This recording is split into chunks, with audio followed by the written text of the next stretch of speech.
मौली जागरा चंडीगढ़ का एक पुराना गांव। दिन में यहाँ सब कुछ शांत रहता है। बच्चे खेलते हैं, लोग चाय पी के गप्पे लड़ाते हैं। पर एक बात हर किसी के दिल में छुपी है। यहाँ कुछ तो है, कुछ अजीब। रात के बारे में लोग कम ही बात करते हैं, खासकर उन गलियों के बारे में जो पुराने कब्रिस्तान के पास से होकर गुजरती हैं। कहते हैं वहां पर रात के 12 बजे के बाद एक दुल्हन के पायल की आवाज आती है, लेकिन कोई नजर नहीं आता। 2023 के अक्टूबर महीने की बात है। मौसम थोड़ा ठंडा हो रहा था और मैं काम के बाद थोड़ा लेट से घर जा रहा था। शाम के 7 बजे तक तो सब कुछ नॉर्मल था, लेकिन जैसे जैसे रात के 10 बजे गलियां एकदम खाली होने लगी। मैं मौली जागरा के उस मोड़ से गुजर रहा था जहां पर पुराना शमशान घाट था। लाइट खराब थी और अंधेरा छाया हुआ था। तभी एक अजीब सी ठंडक महसूस हुई, जैसे कोई मेरे पास से होकर गुजरा हो, लेकिन कोई था नहीं। मैं थोड़ा तेज चलने लगा। तभी पीछे से एक पायल की हल्की सी छमछमाहट सुनाई दी। मैं रुक गया और धीरे धीरे वो आवाज बिल्कुल मेरे करीब आ गई और एकदम बंद हो गई। मैंने पलट कर देखा, वहां पर कोई नहीं था, पर हवा में इत्र की महक थी। लेकिन वो इत्र की महक नहीं थी, वो एक किसी सड़न की बदबू थी, और पुरानी अगरबत्ती या फिर पुराने कपड़ों की। जब मैं कोने से मुड़ने ही वाला था, तब मुझे सामने एक सफेद साया दिखाई दिया। वह हवा में था। उसके पैर जमीन पर बिल्कुल भी नहीं थे, लेकिन उसके पैरों की पायल खुद ब खुद बज रही थी। उसकी आंखें काली थी, बिना रोशनी के, और चेहरा दुल्हन का। पर सबसे डरावनी बात उसकी गर्दन थी, जैसे किसी ने एक झटके से तोड़ दी हो। मैं पूरी ताकत से वहां से भागा, घर पहुंचा और दरवाजा बंद कर लिया। मेरी सांस एकदम फूली हुई थी। पर 2 मिनट बाद मेरी छत पर से भी वो पायल की आवाज आने लग गई। उस रात मुझे नींद ही नहीं आई। अगले दिन जब मैं पड़ोसी से पूछा तो उन्होंने कहा कि बेटा, उस गली के रास्ते से मत आया करो। वहां पे एक लड़की की शादी से पहले ही मौत हो गई थी। दुल्हन बनने गई दुल्हन बने बिना वो चली गई थी। अब हर रात 12 बजे वह अपनी अधूरी शादी को पूरी करने के लिए लौटती है। उस रात के बाद कुछ अलग ही होने लगा। मैं चुपचाप था, ज्यादा बात नहीं करता था और हर आवाज पर चौंक जाता था, जैसे हर कोने में मुझे कुछ दिख रहा हो। मैंने अपने दोस्तों को बताया। भाई, वो वापस आई थी कल रात, फिर से पायल की आवाज मेरे कमरे के बाहर से आ रही थी।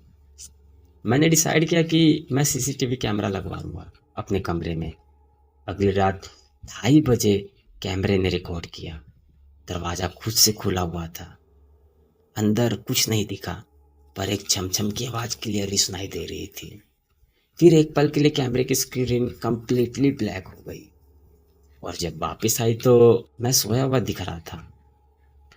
लेकिन मेरे पास तकिए पर एक पुरानी पायल थी, पूरी ठंडी। सुबह उठकर मैंने जब ये देखा, मेरे हाथ कांप रहे थे।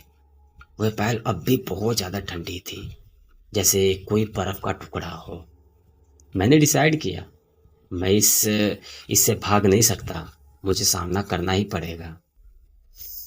मैंने अपने दोस्तों के साथ मिलकर एक प्लान बनाया कि छत पर हवन करेंगे, जिसमें पुरानी पीतल की पायल को डाल देंगे। कहा जाता है कि आत्मा अपने सामान से जुड़ी हुई होती है। हम लोग 3 बजे छत पर गए, हवन जलाकर मंत्र चालू किए, पर अचानक से तेज हवा चलने लगी। हवन कुंड की आग बुझ गई और सामने से वह चुड़ैल आई, सफेद साड़ी में। बालों से चेहरा छुपा हुआ था, पर पैर उसके जमीन से थोड़े ऊंटे थे। पर इस बार उसके हाथ में एक सिंदूर की डिब्बी भी थी, और वो सीधा मेरे पास आकर बोली, शादी अधूरी थी रिंकू, अब तू बनेगा मेरा दूल्हा। उस रात मुझे बेहोश देखकर मेरे दोस्त मुझे एक तांत्रिक के पास ले गए। तांत्रिक ने कहा कि वह तुझे अपने साथ ले जाएगी, बस एक तरीका है, उसकी मौत की तारीख ढूंढो, और उसी दिन उसकी आत्मा को शांति मिलेगी। मैंने पुराने रिकॉर्ड खोजे और पता चला कि 13 जून 1995 में उस लड़की की मौत हुई थी। अगला फुल मून भी 13 जून को आने वाला था, तो मैंने डिसाइड किया कि यही मेरा अंतिम सामना होगा। 13 जून की रात मैं वापस उस गली में गया जहाँ सब कुछ शुरू हुआ था। मैंने उस जगह पर एक दिया जलाया और एक सिंदूर की रेखा खींचकर खुद को उसके अंदर बिठा लिया। और करीब रात के 12 बजे हवा बंद हो गई और तब वह चुड़ैल सामने आई, लेकिन इस बार वह चिल्लाई नहीं। उसकी आंखों में आंसू थे। मुझे सिर्फ अपनी शादी पूरी करनी थी, पर मेरी इच्छा अधूरी रह गई। तुमने मुझे याद किया, तो आज मुझे मुक्ति चाहिए। मैंने उस फाइल को आग में जला दिया और मंत्र जाप किए। तभी एक तेज हवा चली और वो साया एक रोशनी में बदल गया और अंत में सिर्फ एक फुसफुसाहट सुनाई दी, शुक्रिया। मैं बच गया या शायद नहीं, क्योंकि आज भी जब मैं आईने में देखता हूँ तो कभी कभी मेरे कान के पास से एक पायल की आवाज़ सुनाई देती है, छन छन छन, बिना किसी वजह के। तो दोस्तों, कहानी को यहीं पर ख़त्म करते हैं। प्लीज़ मुझे कमेंट कर ज़रूर बताना कहानी आप लोग को कैसी लगी। वीडियो को पूरा देखने के लिए थैंक यू। अब मिलते हैं अगले वीडियो में।